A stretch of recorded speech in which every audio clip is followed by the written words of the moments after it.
মহারাজের তরোয়ালের ধার কমে গেছে। আমার তরোয়ালের ধার সম্পর্কে তুমি কি করে জানবে? আমি কিছু বুঝলাম না মহারাজ।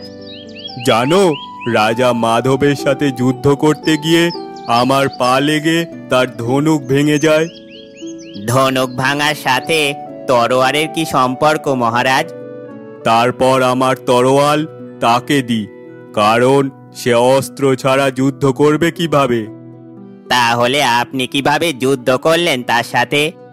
কথাটা আগে শোনো, পরে আমার তরোয়াল দিয়ে আমাকেই মারতে চাইছে। সাহস কত বড় ভাবো। তারপর আমি ঘোড়ার গাড়ি থেকে নামতেই আমার পা মাটিতে পড়তে সবকিছু কেঁপে উঠল। মাধব সেটা দেখেই ভয় পায়। কিন্তু আপনার অস্ত্র তো মাধবের কাছে ছিল, ফেরত পেলেন কিভাবে? মাধব রাজা আমার অস্ত্র দিয়ে আমাকে আঘাত করে সেই অস্ত্র সেখানেই ফেলে চলে যায়। কিছু মনে করবেন না, আপনার মতন বোকা রাজা একটাও নেই। কি বললে? তুমি আমায় বোকা রাজা বললে? কই না তো, বোকা বললাম কোথায়?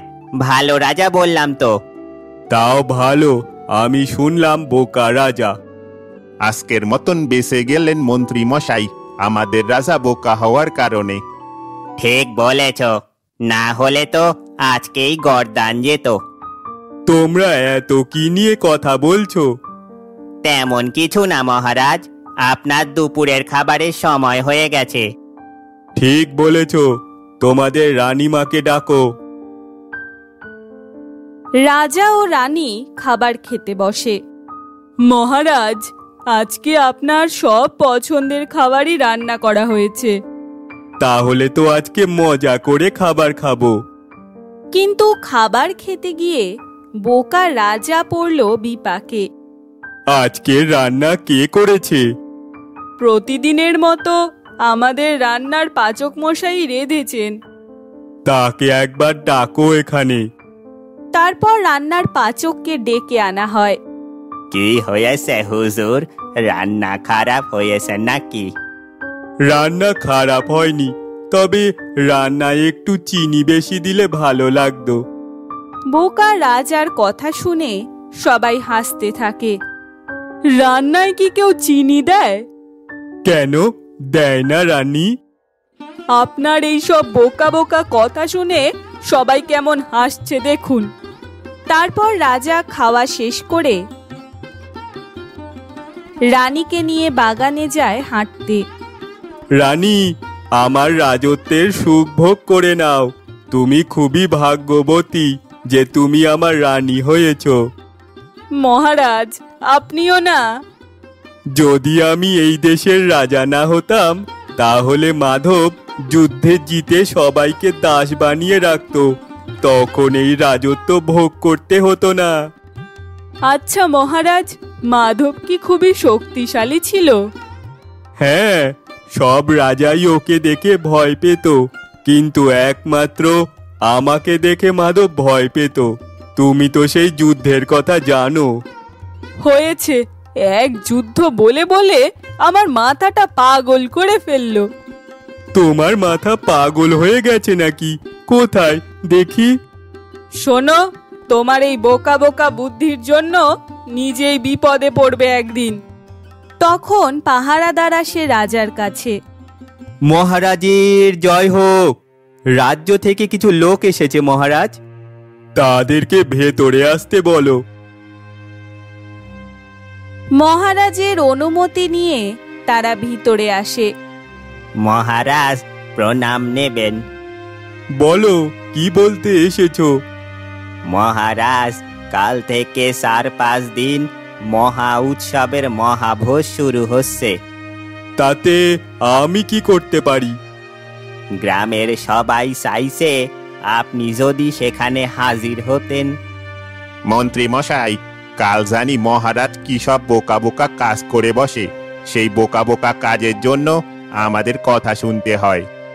ঠিক বলেছ সেনাপতি, কে জানে এই বোকা বোকা কাজের জন্য কোন বিপদ ডেকে আনে।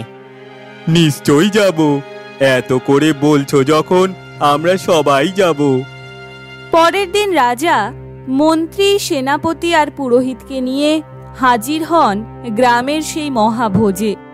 মহারাজ, আপনি এসেছেন, দেখুন সবাই কত খুশি।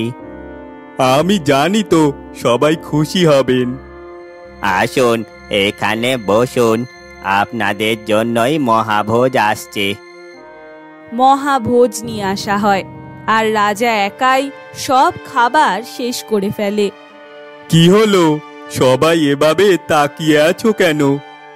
না মানে মহারাজ, আসলে হয়েছে কি, আমার মধ্যে 10টা হাতি শক্তি রয়েছে, তার জন্যই এতটুকু খাবার আমার চাই। কি বলেন মহারাজ, 10টা হাতির শক্তি? মহারাজ বলে কি রে, 10টা হাতি শক্তি নাকি তার শরীরে?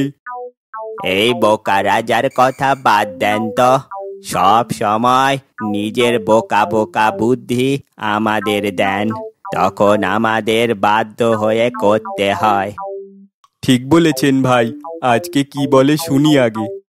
হ্যাঁ, 10টা হাতি। যদি আমার দুদিকে দুটো গাছ থাকে, গাছ দুটোকে 2 হাত দিয়ে সহজেই তুলে ফেলতে পারি। মহারাজ কি বলেন? তাহলে শোনো, যুদ্ধের সময় মাধব রাজার সেনাপতিকে তুলে ঘুরিয়েছিলাম। কই মহারাজ, তখন তো দেখলাম আপনি গাড়িতে চুপ করে বসেছিলেন।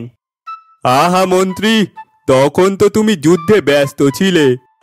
তারপরে কি হলো? তখন মাধবের সব সৈন্যরা পালিয়ে যায়। অবাক করার বিষয়।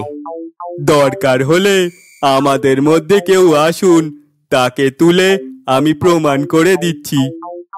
না না মহারাজ, আমরা জানি আপনি পারবেন সবকিছু। তাহলে আজকে আসি আমরা। পরের দিন রাজসভায়। মহারাজ, একটা কথা বলবো। বলো মন্ত্রী, কি বলবে? মাধব রাজা বেশি চালাক নাকি আপনি বেশি চালাক ছিলেন? এ কথা বলতে হয় নাকি? আমি বেশি চালাক ছিলাম। কি বলেন? আমরা তো শুনেছি মাধব রাজা বেশি চালাক ছিল। মানুষরা সবাই চালাক হয়, পশু পাখিরা একটু কম চালাক হয়। হঠাৎ এ কথা বলছেন কেন? দেখো না, মানুষরা কি সুন্দর কথা বলতে পারে, কি সুন্দর খাবার খায়, কিন্তু পশু পাখিরা কি পারে নাকি তা? তখন সেখানে একটা পাখি আসে। পাখিটা দেখে রানীর অনেক পছন্দ হয়। মহারাজ, দেখুন পাখিটা কত সুন্দর, ওকে আমি ধরবো। রানী পাখিটাকে ধরতে যায় আর তখনই রানীকে পাখিটা ঠুকরে দিয়ে অন্য জায়গায় চলে যায়। রানী কান্না করতে থাকে। কি হলো রানী, কান্না করছো কেন? পাখিটা আমাকে ঠুকরে দিয়েছে মহারাজ, আপনি পাখিটা ধরে আমাকে দিন, ওকে শাস্তি দেব আমি। কিভাবে ধরবো আমি? ওমা, এ কি কথা! আপনি যে সারাক্ষণ বলে বেড়াচ্ছেন আপনি অনেক শক্তিশালী, দেখি কেমন পাখি ধরতে পারেন। এই সব বোকা পাখি আমি ধরি না। পাখি বোকা না, বলুন আপনি বোকা। আমি বোকা হতে যাব কেন? দেখতে পাচ্ছ না, আমি যদি বোকা হতাম তাহলে পাখির মতন নেচে নেচে বেড়াতাম। সবাই রাজার কথা শুনে হাসে। সবাই জানে কে বোকা। সারা গ্রামে রটে যায় পশু পাখিরা নাকি বোকা। তখন একটা চালাক ছাগল একথা শুনতে পায়। আমাকে তো ওই রাজার কাছে যেতে হবে, দেখতে হবে রাজাটা কেমন চালাক। কি বলো ছাগল ভাই, তুমি যাবে ওইখানে? হ্যাঁ, দেখতে হবে না আমার থেকেও কত চালাক ওই রাজা। যাও, আমি জানি তুমি পারবে, তোমার বুদ্ধি দিয়ে ওই রাজাকে বোকা প্রমাণ করতে। তারপর ছাগলটা রওনা দেয় রাজপ্রাসাদের দিকে।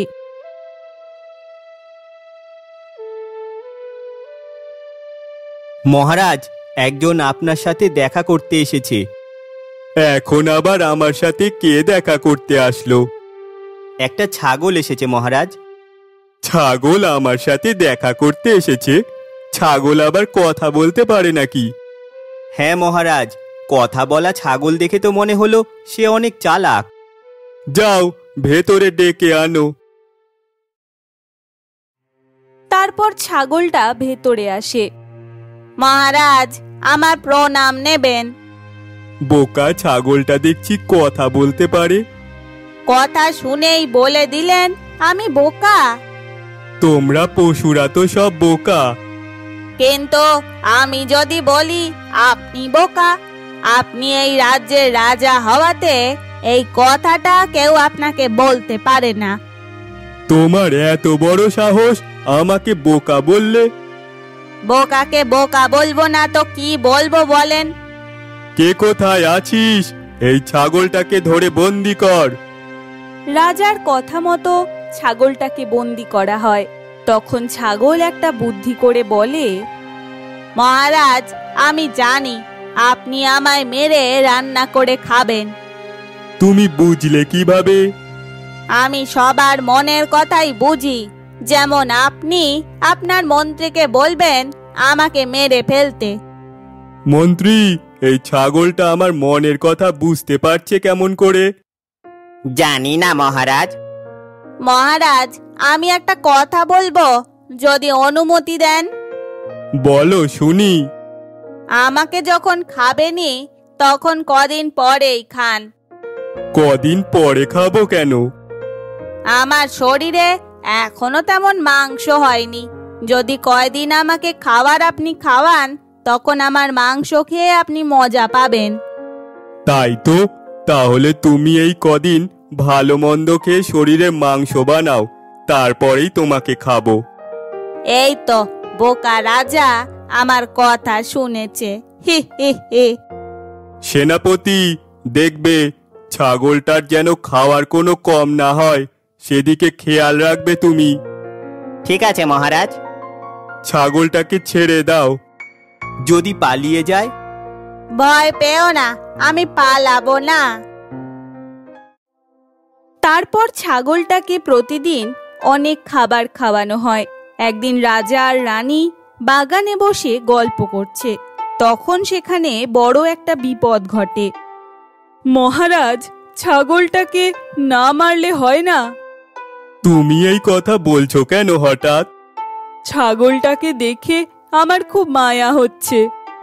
তোমার মায়া হয়ে কোনো লাভ নেই। আমি যখন বলেছি তখন তাই হবে। আমি যখন যা চাই আপনি তাই দেন। আজ এমন করছেন কেন মহারাজ? কারণ ছাগলটা আমাকে বোকা বলেছে, তার জন্যই। ঠিকই তো বলেছে, আজকে আমিও বললাম আপনি বোকা। রানী না হলে তোমাকেও বন্দি করে রাখতাম। আপনার বোকা বোকা বুদ্ধির কারণে অনেক প্রজাদের কত ক্ষতি হয়েছে তা আপনি জানেন?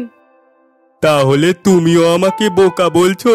হে ভগবান, এই মাথাটা আমি কোথায় রাখবো? মাথা হবে না মহারাজ, হবে আমার এই দেহটা কোথায় রাখবো। সে একটা হলেই হলো। রাজা আর রানী যখন কথা বলছে, তখন সেখানে এক বুনো শেয়াল চলে আসে। তার পাশেই ছাগলটা ঘাস খাচ্ছিল। মহারাজ, দেখুন একটা হিংস্র শিয়াল কিভাবে আমাদের দিকে তাকিয়ে আছে। কিভাবে আসলো এই শিয়ালটা? কে কোথায় আছিস? এদিকে আয়। অন্যদের ডাকছেন কেন? আপনার বলে অনেক বুদ্ধি, আপনি চালাক, আপনার শরীরে অনেক শক্তি। তাহলে দেখি এই শিয়ালটাকে কিভাবে বন্দি করেন। আমার কাছে তো আমার তরোয়াল নেই। যে চালাক আর বুদ্ধিমান হয় তার তলোয়ার লাগে না, বুদ্ধি দিয়েই যে কোনো বিপদ সামলে ওঠা যায়। রানী, এখন এত কথা বলো না, আমার খুব ভয় করছে। কিছু একটা করো। আমি কি করব? রাজা আর রানীর চিৎকার শুনে সবাই আসে, আর ছাগলটাও সেখানে আসে। এই শেয়ালকে আমি ছাড়া কেউ মারতে পারবে না। এ কথা বলে ছাগল তার শিংটা দিয়ে শিয়ালের পেটে ঢুকিয়ে দেয়, আর শিয়ালটা সেখানেই মারা যায়। মহারাজ দেখুন দেখুন, শিয়ালটা মারতে পেরেছো? আপনি চোখটা খুলে দেখুন না কি হয়েছে। দেখুন নিজের চোখে একবার মহারাজ। এটা কিভাবে সম্ভব হলো? সবকিছু ওই চালাক ছাগলটার জন্যই হয়েছে। এর মধ্যে ছাগল আসলো কিভাবে? শিয়ালটাকে তো ওই ছাগলই মারলো। কি বলো? ছাগলটার এত বড় সাহস! ও কিভাবে করলো এটা? সব কিছু বুদ্ধি দিয়ে করতে হয় মহারাজ। ছাগলটা একদম ঠিক কথা বলেছে। বুদ্ধি থাকলে সব বিপদ থেকে রক্ষা পাওয়া যায়। ঠিক বলেছেন রানীমা।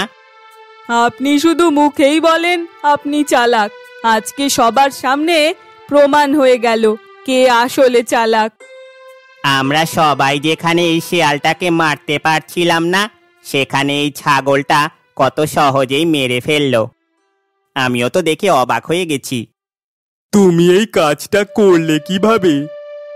আমি এখানে এসেছিলাম আপনার ভুলগুলো ধরিয়ে দেওয়ার জন্য, কিন্তু আপনি কোনো কথা না শুনেই আমাকে বন্দি করে ফেলেন।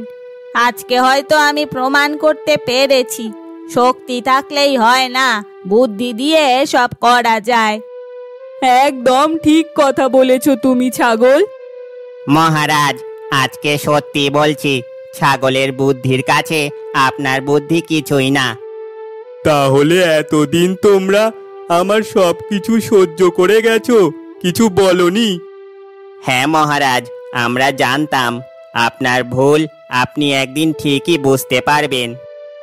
মহারাজ তাহলে বুঝলেন তো, পশু পাখিরাও সব বোঝে, সব কিছু করতে পারে, তারা বোকা নয়।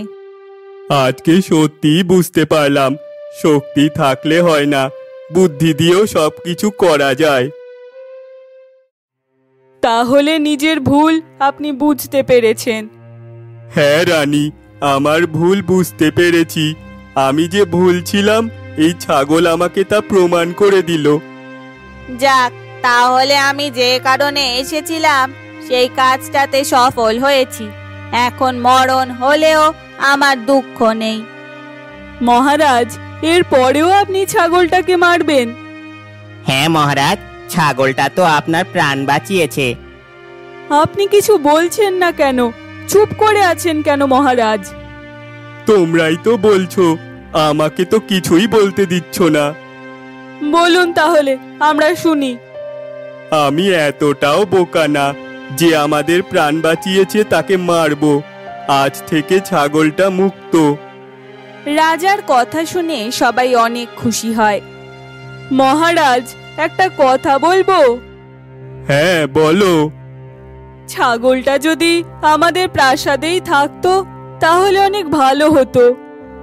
আমিও রানীমার সাথে একমত। আমাদের বিপদ আপদে অনেক সাহায্য করবে এই ছাগল। তোমরা সকলে যখন বলছো তাহলে থাকুক, কিন্তু ছাগলটা কি থাকতে রাজি হবে?